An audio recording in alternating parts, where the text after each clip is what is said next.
Hello, everyone. Okay, into the farewell. Now, this is a foreign language film, and this section is for question two. Foreign language film is quite a difficult section because obviously you've watched a film in a foreign language and you may struggle to analyze elements of it and you may struggle to remember names and so on, but it's important for you to understand the general gist of things. Now, things they could ask, as I mentioned in the previous film, no matter what film you're doing, they could ask any of these areas. So mise-en-scène, cinematography, sound and editing, and context. But for the farewell specifically, the area is representation. So it's all about how characters, themes, ideas, and so on are represented in the film. Now, some of the areas that you could focus on for representations and some of the areas they could ask you, you've got the idea of a younger versus older generation. So you've got Billy versus Nai, Billy and her father, Billy and her mother, so on and so forth, or even How and some of the other elements of the family. You've got Chinese values versus American values, such as cultural differences, and you've also got gender. So with the younger versus the older generation, Billy is a character that has a very different perspective on emotion, showing emotion, and family life than, say, her grandmother Nai. And Nai obviously has a very, not necessarily, I'd say, cynical view, but she has a much more subdued view. She doesn't show her emotions as much as Billy does. She keeps them to herself, sort of until the very end of the film when they part ways. So the younger versus the older generation is an important theme and represented quite well in The Farewell, with, again, like I said, Nai representing these old traditional values and Billy representing this new age, more emotional, personal idea. That links quite nicely into Chinese values and American values. Now, if they ask you about, say, ethnicity, or they ask you about representations of culture, this is a really good area to cover. So in terms of Chinese values, there's a big emphasis on not necessarily telling the person who is unwell that they are unwell, or discussing any of those elements with them, because the idea is to sort of ignore it and just allow it to happen and take its toll, rather than just be sad and panicking about it for years and years before it happens. In American tradition, it's you legally have to tell somebody if they're unwell. If you're a doctor, you've got to tell them the diagnosis and so on. And in the same way, dealing with death and dealing with people gaining things like cancer is very different in America, because you would talk about it, you would get upset about it, you would want to share it and share the grief and sort of understand it a little bit more. The idea is helping each other and sort of supporting each other. In Chinese values, you're still supporting each other, but you're not necessarily addressing it openly. It's much more personal and much more secretive than, say, American values, which are very much over the top potentially and in your face.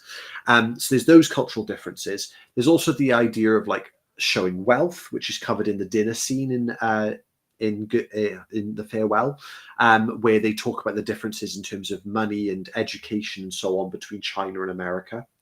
And also just the day-to-day life of the fear of wandering around in America. The first conversation between Billy and Nai is scared that Billy is going to get stabbed in the street or have her earrings stolen.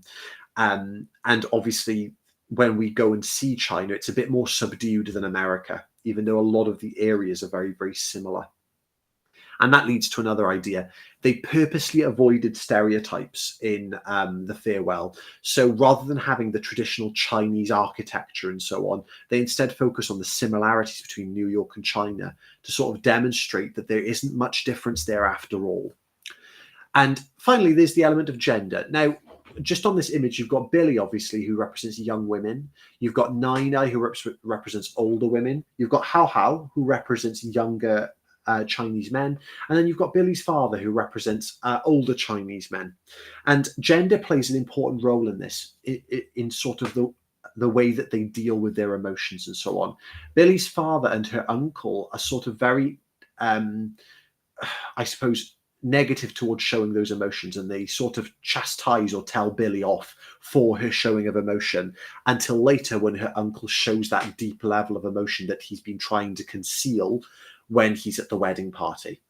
In the same way that Billy is influenced by American culture and being an American girl, which means she's much more likely to show her emotions on her sleeve and be okay with showing her emotions. The same with How here, who is willing to show his emotions because of the influence from his Japanese soon-to-be wife.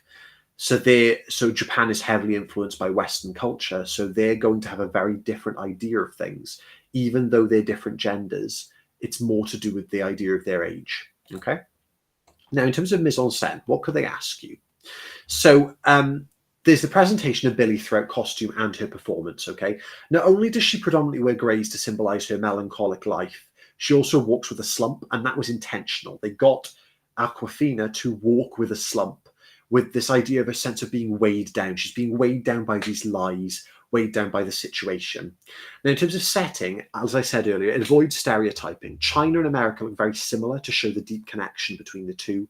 And the differences in the films comes from the values and feelings presented in the film rather than the actual physical content of both countries.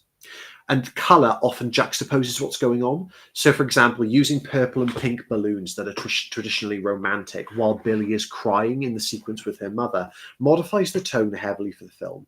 And it links to something we talk about in cinematography later, which is this idea of long takes. So, speaking of that, we're talking in terms of cinematography of the static camera.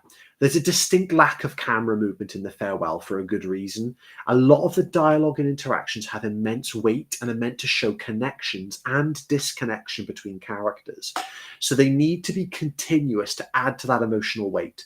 So when Billy and her mother discuss the idea of Nai Nai dying and How and the others in the room, there's a massive showing of emotion from Billy with the static camera on her face as she cries. But then when we get that reverse shot with editing back towards her mother, it shows a level of disconnection, that her mother and her are binary opposites. American values and Chinese values become binary opposites during those sequences. Okay, but it adds to the emotional weight to have a static camera. The same way as with slow motion, Billy and later the ensemble, including Billy, so when Billy's walking towards the camera or the entire family is walking towards the camera, it adds a sense of unity, that they're all unified in the lie, but also there's a foreboding quality to that shot because they all know that Nai Nai will eventually die. None of them look happy walking in that ensemble. It feels quite upsetting. The same as editing and sound. Again, I've not edited this well because it says mise en scene at the top. But editing between Nai Nai and Billy in the openings, there's a lot of cross-cutting, which is showing things that are happening at the same time. So cross-cutting between Nai Nai and Billy, allowing us to see China versus New York. And it allows us to see the theme of deception come through quite early. Nai Nai deceives Billy because she cares. She doesn't do it because she wants to lie. She does it because she cares about her feelings. So, and this reflects the Chinese values of keeping things to yourself and dealing with it and just keeping calm and carrying on, rather than America where you would tell everybody and you would all share in that grief. Okay. Sound is quite important in The Farewell. There are a lot of important sounds, such as the original soundtrack, where they use the lie. Okay, it's called a refrain. It's the idea of using this consistent motif all the way through the film, this chime, to indicate moments of sadness or when the lie is being followed. So when Nai Nai gets her diagnosis, we hear the refrain for the lie. Or when Billy is following the lie and she has the documents edited, that is also used then. Okay, so everyone is being unified by that sound in the lie. And then in terms of context, there's Chinese values versus Western traditions. So Billy and How have been influenced by the West, so Billy with American culture and How with Japan, to show you that there's a distinct difference in the way that Chinese people and American people act in the world at large, but also to show that even through things like grief and so on, we are all still people. We aren't just American and Chinese. We are all people and all share in this element of grief, no matter how we deal with it. Okay, but it also shows that generations are starting to change, either mostly in China, due to global influence. They're being influenced by other cultures, other people, and so on. Okay. Now, there's also the issue of migration. Okay, there are many Chinese people who have left China to forge a new life in America, and less so America going to China. Billy's father represents this and how cultures can influence how you are. So although they have a Chinese background, they're still heavily influenced by America. And the question of which culture do they deem superior or better? And they have constant arguments with their family about which is better, even though they're all quite hypocritical because they still talk about sending their youngest son over to America to be educated. Okay, so the three scenes that I tend to use the opening, which displays the differences between New York and America, and also allowing us to see a lot of cross-cutting between the two. Billy talking to her mum at the wedding party, sorry, with all the pink and purple balloons around her, and her getting quite upset at the content and her mum being quite disparaging, and she doesn't really appear to care.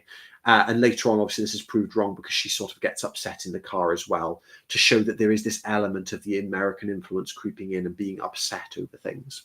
And then I obviously use the party as well to show the unity between all of them, while also showing the emotional and deep moments between them, and showing the differences between Chinese and American culture.